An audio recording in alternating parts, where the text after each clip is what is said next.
Chinese Taipei B ang kalaban ng Strong Group ngayong araw at alam naman natin na mas mahinang team ito kaysa sa team ng Chinese Taipei A, pero upset win para sa team ng Chinese Taipei B ay posible pa rin laban sa team ng Strong Group Pilipinas. Patuloy ang straight wins ng Bahrain, isa sa nakikita natin na team na talagang may laban kontra sa team ng SGA Pilipinas dito sa Jones Cup 2025. Nasa 5-0 ang kanilang record, sunod-sunod ang kanilang nagawang panalo, solid na solid ang kanilang players, lalong-lalo na ang kanilang NBA player na import na nasa high level pa rin ang laro at galawan. Napaka-consistent ng laro ni Jacar Sampson, palaging mabibigat o malalaking numbers ang nagagawa niya sa kanyang stats sa bawat laro at may kasama pa nga siya na dalawang malalaking mama sa team ng Bahrain, sina Devon Chisholm at Hamoda, na magpapahirap naman sa Strong Group Pilipinas.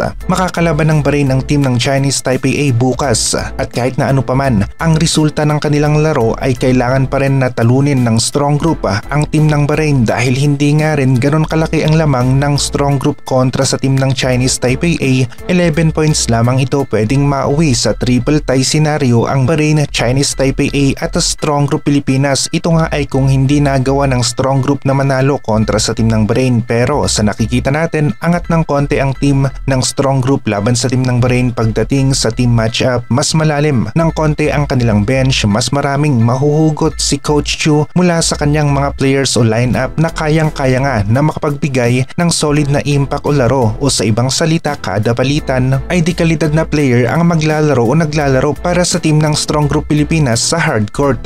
Ayaw lang natin na maisahan ang Strong Group dito sa Jones Cup 2025. Iba pa rin kapag nag-iingat tayo para makuha natin ang championship title at yung triple tie nga ang iniiwasan natin. Kung nagawa naman ng Bahrain na manalo kontra sa team ng Chinese Taipei A bukas 18 o Friday dito sa atin, ay magiging Strong Group Pilipinas at Bahrain ang parang pinaka-championship match sa ligang ito. Top 1 sa standings. Yun ang magiging champion sa ligang ito at ayaw natin na mauwi nga sa triple tie at magkakwentahan sa score na posible pa na ikatalo ng Strong Group. Mas maganda pa rin ang malinis na record, pero yun nga, gaya ng sinabi natin, may palag ang team ng Bahrain kontra sa team ng Strong Group Pilipinas. Malakas ang laro na ipinapakita ni na Ange Kouame at Juan Aji sa loob ng paint. Hirap ang mga kalaban na pigilan ang dalawang players na ito ng Strong Group Pilipinas sa loob ng paint at madali nga para sa kanilang dalawa na malusutan ang depensa ng nagbabantay sa kanila. Ange Kouame, hinihintay natin na ma-exempt nga siya at maging local player ng Gilas kapag nakompleto niya ang mga requirements ng FIBA. Kapag naging local player ng Gilas si Ange Kouame, makakasama niya sina Kai Soto, AG Edu at isa pang naturalized player, at dahil dito sigurado na malakas-lakas ang Gilas, posible na umabot sa top 20 hanggang sa top 15 ng Gilas. Chinese Taipei B ang kalaban ng Strong Group ngayong araw na merong record sa standings na 2 wins at 2